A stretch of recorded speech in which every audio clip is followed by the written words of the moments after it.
दर्शकों, जनसंपर्क की विशेष प्रस्तुति में आपका स्वागत है। आपके साथ मैं हूं श्रीकांत सोनी। मध्य प्रदेश के विकास को नई रफ्तार मिल रही है। जी हां, तेज बढ़ते प्रदेश का तेज परिवहन मध्य प्रदेश मेट्रो। माननीय मुख्यमंत्री श्री शिवराज सिंह चौहान ने आज अपने कर कमलों से मध्य प्रदेश मेट्रो के मॉडल कोच का अनावरण किया। किस तरह की होगी हमारी मेट्रो, क्योंकि कहें कि एक सपना साकार हो रहा है। कैसी होगी मेट्रो का जो मॉडल है वो कैसा होगा, चलिए आपको दिखाते हैं।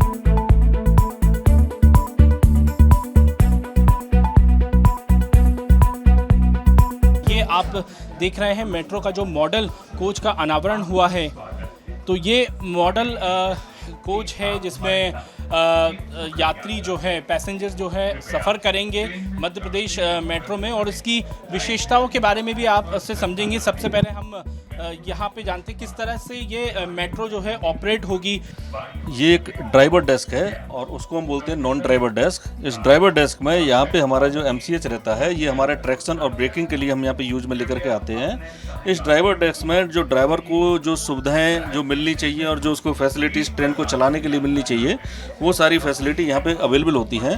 हालांकि आने वाले समय में जब हमारी ट्रेन ये गोवा 2 से गोवा 4 में जब कन्वर्ट हो जाएगी, तो यहाँ पे ड्राइवर डेस्क की भी ज़रूरत नहीं होगी और वो डायरेक्ट OCC के थ्रू वहाँ से कंट्रोल लेकर के वहाँ से रन करेगी। ये जो ऑपरेटिंग सिस्टम है इसके बारे में आप बताइए। यहाँ पे सारे ऑपरेटिंग सिस्टम, ये हमारे जो ट्रेन रेडियो ये सारी कंट्रोल यूनिट रहती है, हमारा MCH ट्रैक्शन ब्रेकिंग के लिए रहता है। ये हमारा माइक है, अगर हमें OCC में CC कहीं में अगर मैं बात कर रही हूँ, यहाँ पे हमारा पूरा कैमरा के लिए हमने पूरा डिस्प्ले लगा रखा है। ये पूरा हमारा जो सिस्टम है, ये हमारे पूरी ट्रेन की हमें जानकारी देते रहेगा कि हमारी ट्रेन की अभी क्या स्थिति है, कुछ अगर फेलियर आ रहा है या फिर नॉर्मल चल रही है, वो सारे इस पर हमें डिस्प्ले होता रहेगा। ये हमारा पूरा डिस्प्ले की इसकी सिग्नलिंग की हमारी यूनिट लगी हुई है और इस पूरे केबिन में यहाँ हमारे पूरे कंट्रोल स्विच यहाँ पे लगे हुए हैं। जी, संचार प्रणाली के बारे में भी आप बताइए। जो इसमें संचार प्रणाली में ये हमारी 66% ट्रैक्शन के साथ चलती है। इसमें हमारी 3 कार का एक कॉन्फ़िगरेशन है। इसमें हमारी जो फ्रंट कार जिसमें भी खड़े हुए, ये DM कार कहलाती है। बीच की कार T कार है, इसके पीछे वाली कार फिर से DM कार है। जो DM कार है उसमें हमारी मोटर लगी रहती है। हमारे हर एक्सल पे मोटर लगी रहेगी, एक मोटर लगी रहेगी। तो अगर हम देखें तो हमारी एक 3 कार के कॉन्फ़िगरेशन में टोटल 12 एक्सल्स हैं और 12 एक्सल में से हमारे 8 एक्सल्स में यहाँ पे ये ट्रैक्शन रहेगा, पावर रहेगी, और बाकी सारे जितने व्हील हैं सभी व्हील पे हमारे ब्रेक रहेंगे। जी, सिग्नलिंग प्रणाली क्या होती है सर?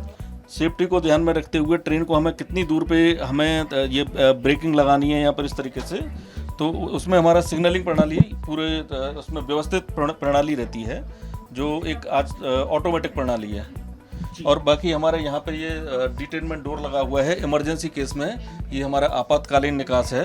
इस यहाँ से इसको कुछ अगर इमरजेंसी होती है तो इसको ओपन करेंगे, फ्रंट में खुल जाएगा और रैंप बन जाएगा।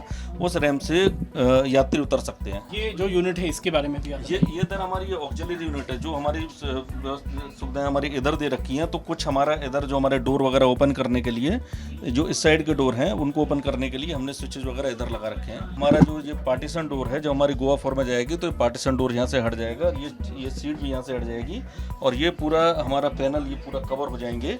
और यहाँ पे फिर यात्रियों को देखने के लिए कुछ नहीं रहेगा और उसमें हमारी गाड़ी फिर ऑटोमेटिक सिस्टम के साथ चलेगी। लेकिन वो पहले उसको कमीशन करना है और पहले गोवा 2 में चल के फिर गोवा 4 में, उसके बाद का फिर ये रहेगा। ऑटोमेटिक सिस्टम के बारे में समझना चाहेंगे, ये किस तरह से? ऑटोमेटिक सिस्टम में जो पूरा ये व्यवस्था रहती है, वो हमारी गाड़ी जो सेंट्रल यूनिट है वहाँ से पूरा कंट्रोल होगी, वहीं से हमारी गाड़ी ऑन होगी और वहीं से फिर गाड़ी वो ट्रैक्शन वगैरह लेगी, ट्रैक्शन लेगी।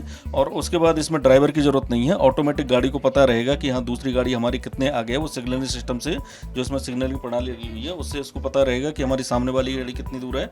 अब हम कहाँ पे हैं, गाड़ी को खुद पता रहेगा कहाँ पे है। स्टेशन पे आएगी तो उसको स्टेशन पे ब्रेक लगाने हैं, स्टेशन पे उसकी स्पीड कितनी रहेगी, ट्रैक पे उसकी कहाँ पे उसको कितनी स्पीड रखनी है, कहाँ पे उसको ब्रेक लगाने हैं, कहाँ पे उसको मोटरिंग करना है। तो ये पूरा सिग्नलिंग प्रणाली से इसको ट्रेन को खुद इसको ये रहेगा। सर, स्पीड के बारे में हम समझना चाहेंगे, क्योंकि भोपाल और इंदौर का जो ट्रैक है उसमें कई खूबियों के द्वारा वो तैयार किया गया है और मजबूती प्रदान की गई है। ट्रेन डिजाइन की गई है, ये 90 kmph की स्पीड के लिए डिजाइन की गई है और इस गाड़ी की जो ऑपरेशनल स्पीड जो रहेगी, ऑपरेशन स्पीड रहेगी, वो 80 kmph रखेंगे हम। मेट्रो का जो ये मॉडल है, तो ये मॉडल के बारे में भी हम आपसे जानना चाहेंगे। इस मॉडल को क्या इसमें विशेषता है, और क्योंकि वास्तविकता में भी जो मेट्रो ट्रेन होगी वो बिल्कुल ऐसी ही होगी, तो आप इस मॉडल की विशेषताएं सर हमें बताइए। पूरी कोशिश ये है कि जो इसका डिजाइन है, जो एक्चुअल मॉडल रहेगा उसके हिसाब से इसको हमने प्लान किया है। इसकी जो बाहर की बॉडी है पूरा वो एसएस बॉडी में तैयार किया है। इसकी जो सारी सीट्स आप देख रहे हैं, ये सारी सीट्स और ये जो पोल हैं ये सारे एसएस स्टेनलेस स्टील में तैयार किए गए हैं। और इसका ये जो इसका कवर है, ये इसका कवर ये एल्यूमिनियम से और उस तरीके से तैयार किया गया। बाकी ये पूरा जो बॉडी है ये एसएस की बॉडी है। उनके लिए हमने यहाँ व्हील चेयर के लिए अलग से हमने रैम्प बनाया है, और उसके बाद में उसको अगर कुछ दिक्कत होती है तो यहाँ पे हमने ये इमरजेंसी जो पेको सिस्टम है, इमरजेंसी ये अगर आपको टॉक करना है ड्राइवर के साथ में या ओसीसी के साथ में, तो यहाँ से आप बटन दबा करके बात कर सकते हैं। बाकी में अगर आप देखेंगे इसकी हाइट थोड़ी सी ऊपर है, लेकिन यहाँ पे दिव्यांगजन को ध्यान में रखते हुए इसकी हाइट नीचे रखी गई है। और यहाँ पे हमने उनके लिए स्पेशल एक हैंडल भी लगाया है। यहाँ पे हमारी चेयर रहेगी रैम्प, और रैम्प के बाद में उसको अगर होल्ड करने के लिए यहाँ पे हैंडल वगैरह की व्यवस्था। जो टॉक बटन है ये क्या दिव्यांगजनों के लिए या फिर आम पैसेंजर के लिए है, सभी लोग यूज कर सकते हैं, लेकिन इसकी जो हाइट हमने यहाँ पे रखी है दिव्यांगजन के लिए। बाकी अगर आप देखेंगे तो बाकी में हाइट आपको थोड़ा सा ऊपर मिलेगी। ये हमने यहाँ पे बाकी जगह भी हमने लगा रखे हैं। उसी तरीके से हमने यहाँ पे कैमरा सिस्टम लगा रखा है। यहाँ पे हर कोच में आपको बाहर और अंदर दोनों तरफ कैमरा मिलेंगे। इसी तरीके से यहाँ पे हमने जो फायर डिटेक्टर सिस्टम है, वो फायर डिटेक्टर सिस्टम भी हमने इधर लगा रखे हैं।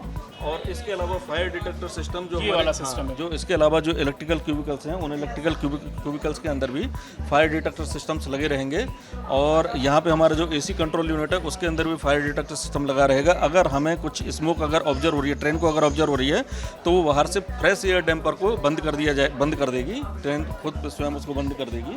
और बाकी ट्रेन में कितने पैसेंजर बैठे हैं, कितना लोड है, उसके हिसाब से ट्रेन को फ्रेश एयर और ऑक्सीजन देने के लिए कितना डैम्पर खुलना चाहिए, कितनी एयर अंदर आनी चाहिए, तो इसमें सभी ऑटोमेटिक व्यवस्था दी गई है। एक मेट्रो के एक कोच में कितने यात्री क्षमता है सर? यात्री क्षमता जो टोटल जो 3 कार का कॉन्फ़िगरेशन जो तैयार किया गया है उसमें करीब 970 लोगों के बैठने की व्यवस्था, टोटल जो ये है चलने की, कैरी होने की व्यवस्था रहेगी। जिसमें बैठने की व्यवस्था इन डीएम कार, जो एक डीएम कार है, इसमें 43 लोग बैठ सकते हैं, 43 सीट हैं।